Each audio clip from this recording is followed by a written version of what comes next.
22 சிவா திருச்சிற்றம்பலம் தில்லையம்பலம் தென்னாருடைய சிவனே போற்றி எந்நாட்டவர்க்கு இறைவா போற்றி திருக்கயிலாய பரம்பரை போற்றி சம்பந்த சரணாலய அடிகள் திருவடிகள் போற்றி. சிவா திருச்சிற்றம்பலம்.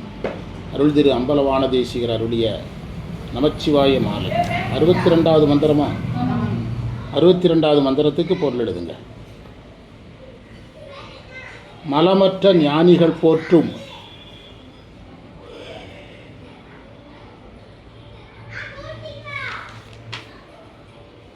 பரம்பொருளே,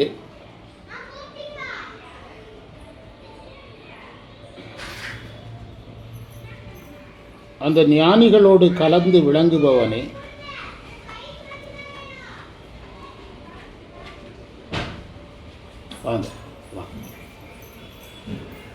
ஆவடுதுறைவாழ் நமச்சிவாய குருவே. உட்காருங்க, ஏன் வழி விட அவங்களுக்கு. நமச்சிவாய குருவே, சிவா குருவே போற்றி. குருவே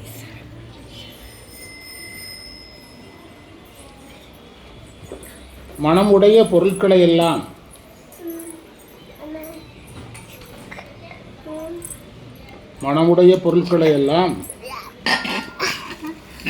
நான் மனதார உனக்கு செலுத்துகிறேன். டிராயிங் நோட்டில் எடுத்துட்டு போய் எடுத்து வந்து. நான் உனக்கு மனதார செலுத்துகிறேன். எனக்கு ஊழ்வினை எப்படி வரும்?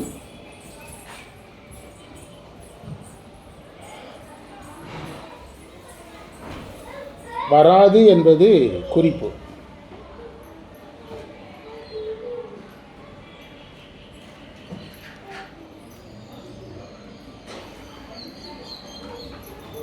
மலமற்ற ஞானிகள் போற்றும் பரம்பொருள் அப்படிங்கிறது முதல் செய்தி. இறைவனை எல்லோரும் போற்றுகிறார்கள்.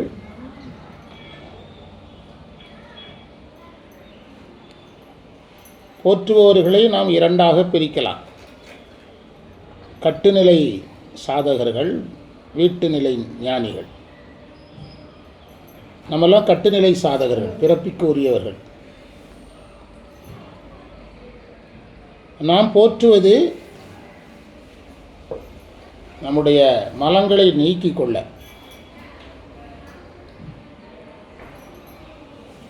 வீட்டுநிலை ஞானிகள் போற்றுவது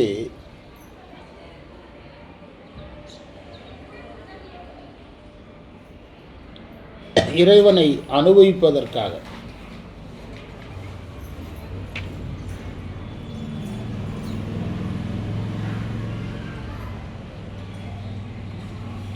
கட்டுநிலை சாதகர்களுக்கு இறைவன் அருள்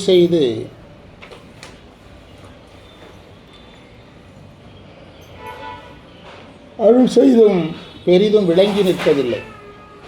அருள் செய்தும் பெரிதும் விளங்கி நிற்பதில்லை.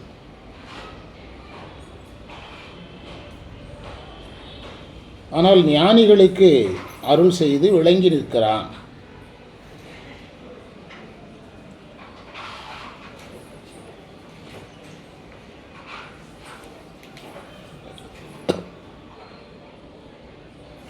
என் மனம் உனக்கு வாசனை உள்ள பொருளை தருகிறதுங்கிறார்.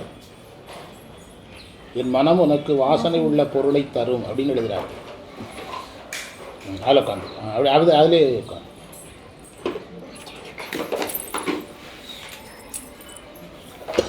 இந்த மனம் உனக்கு வாசனை பொருளை தரும் என்பது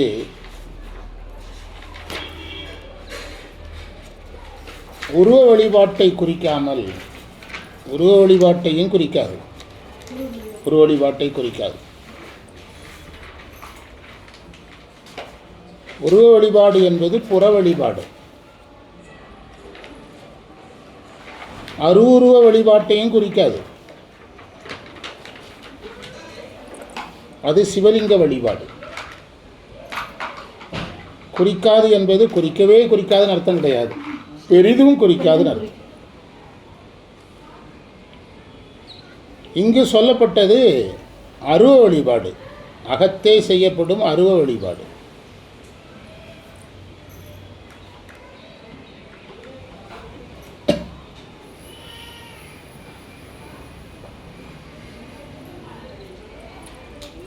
எனவே இங்கு நாம் சிவஞான போதத்தில் 9வது நூற்பாவில்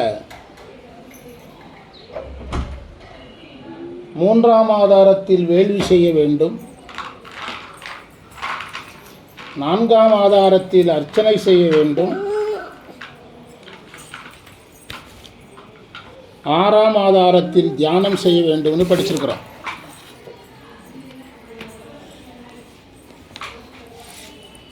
இங்கு சொல்லப்பட்டது 4ஆம் ஆதாரத்தில் செய்யப்படும் அர்ச்சனையை குறிக்கிறது.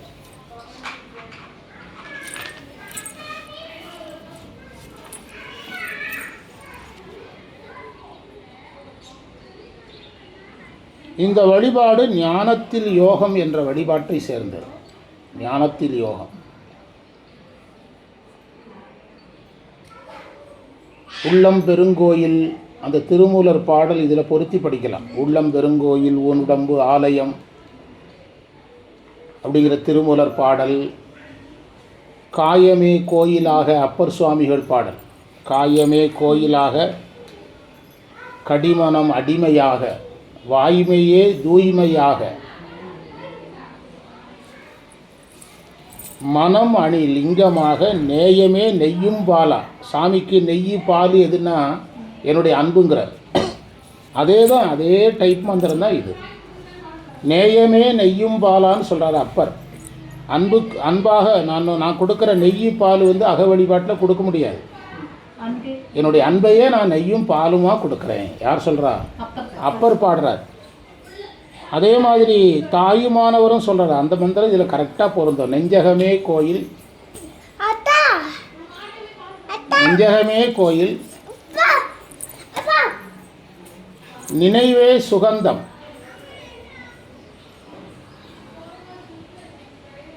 அன்பே மஞ்சன நீர், பூசை கொள்ள வாராய் பராபரமே.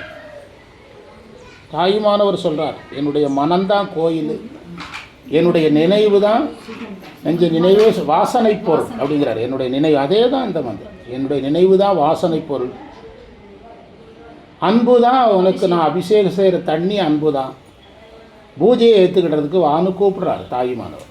எனவே இது ஞானத்தில் யோகம் என்ற வகையை சேர்ந்த வழிபாடு. இந்த வழிபாடு செய்கிற அளவிற்கு பக்குவம் பெற்றவர்களுக்கு பிராரத்த வினை தாக்காது. ஏனென்றால் அவர்கள் இந்த வழிபாட்டில் சிவோகம் பாவனையில் இருப்பாங்க. அவன் நான்னா சிவன் எனக்குள் இருக்கிறார், சிவன் எனக்குள் இருக்கிறார்னு அந்த சிவோகம் வழிபாட்டில் இருப்பாங்க. இறைவன் அவர்களுக்கு சிவபோகத்தை கொடுப்பார்.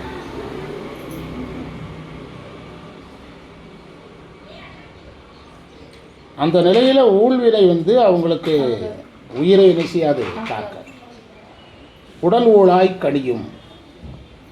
அதைத்தான் இந்த மந்திரம் பதிவு செய்கிறது. அடுத்த மந்திரத்துக்கு பொருள் மட்டும் எழுதுங்க, நம்ம அடுத்த நூலுக்கு போயிடலாம். மந்திரம் 64.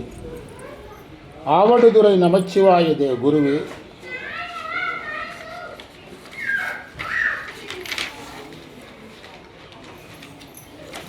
ஆணவமலம் ஒடுங்கிய பிறகு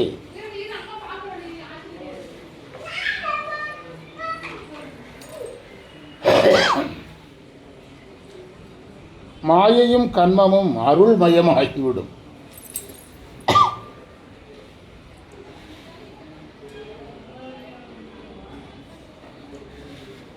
மாயையும் கன்மமும் அருள்மயமாகிவிடும்.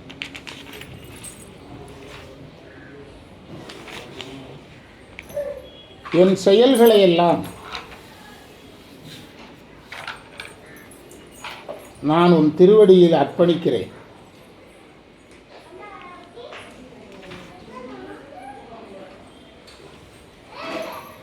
எனக்கு ஊழ்வினை எப்படி வரும்? வராதுன்னு அர்த்தம்.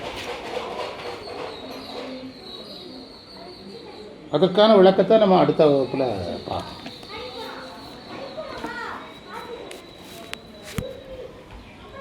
இது கட் பண்ணி அடுத்த பாடத்துக்கு எடுத்துக்கிடுங்க. அப்படி உட்காந்துருங்க, அப்படியே எடுங்க.